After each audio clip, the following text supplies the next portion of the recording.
2 ശവപ്പെട്ടികൾ കെട്ടിവലിച്ച് ഒരു cycle rickshaw തിരുവനന്തപുരത്ത് സെക്രട്ടേറിയറ്റിന് മുന്നിൽ ഇന്ന് കണ്ട കാഴ്ചയാണ്.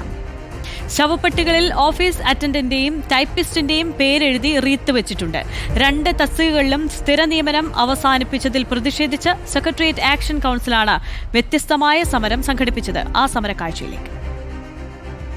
തിരുവനന്തപുരത്ത് സെക്രട്ടേറിയറ്റിന് മുന്നിൽ ദിവസവും നിരവധി സമരങ്ങളാണ് നമ്മൾ കാണുന്നത്. എന്നാൽ ഇന്ന് വ്യത്യസ്തമായൊരു സമരവുമായി രംഗത്തെത്തിയിരിക്കുകയാണ് കോൺഗ്രസ് അനുകൂല സെക്രട്ടേറിയറ്റ് ജീവനക്കാരുടെ സംഘടന.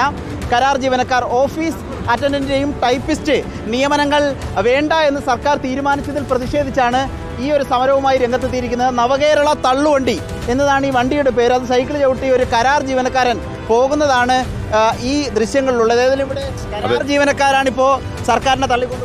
കരാർ ജീവനക്കാരുണ്ടെങ്കിലേ സർക്കാരിന് വരുമാനം വരും. കരാർ ജീവനക്കാരനെ നിയമിക്കുമ്പോൾ അതിൽ നിന്ന് കമ്മീഷൻ അടിക്കാൻ പറ്റും, പാർട്ടിക്ക് ലെവി കിട്ടും. അതേസമയം PSC വഴി നിയമിച്ചാൽ എന്ത് കിട്ടും? ഒന്നും കിട്ടത്തില്ല. അതുകൊണ്ട് ശുദ്ധ ഉടായ്പാണ് ഈ ഭരണത്തിന് കീഴിൽ നടത്തുന്നത്. ഈ കരാർ നിയമനമെന്ന് പറയുന്നത് തന്നെ PSCയെ അട്ടിമറിച്ചുകൊണ്ട് പല വഴി പെരുവഴി നിൽക്കുന്ന പാർട്ടി പ്രവർത്തകർക്ക് സർവീസിൽ ഇടം നൽകുന്നതിന് വേണ്ടി സർക്കാർ ഉണ്ടാക്കിയ നിയമപരമായിട്ടുള്ള ഒരു ഉത്തരവാണ്. ഇതിന്റെ പിൻഭാഗത്ത് ഒരു 2 ശവമഞ്ചം വെച്ചിട്ടുണ്ട്.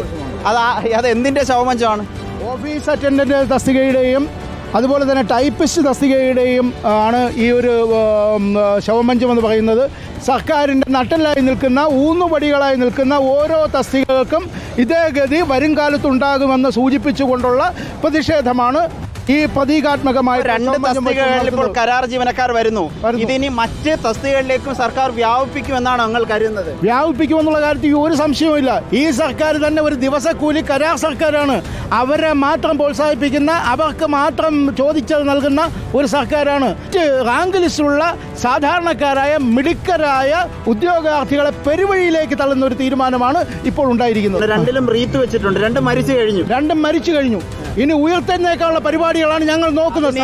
സെക്രട്ടേറിയറ്റ് ആക്ഷൻ കൗൺസിലിന്റെ നേതൃത്വത്തിലുള്ള പ്രതീകാത്മക വിലാപയാത്രയാണ് 2 ശവമഞ്ചങ്ങളുമായി. ഒരു വ്യത്യസ്ത തരത്തിലുള്ള പ്രതിഷേധവുമായി കോൺഗ്രസ് സെക്രട്ടേറിയറ്റ് ജീവനക്കാർ എത്തിയിരിക്കുകയാണ് സെക്രട്ടേറിയറ്റ് മുന്നിലേക്ക്. വീഡിയോ ജേർണലിസ്റ്റ് വിനയനൊപ്പം reporter Adil Palode, in reporter, Thiruvananthapuram.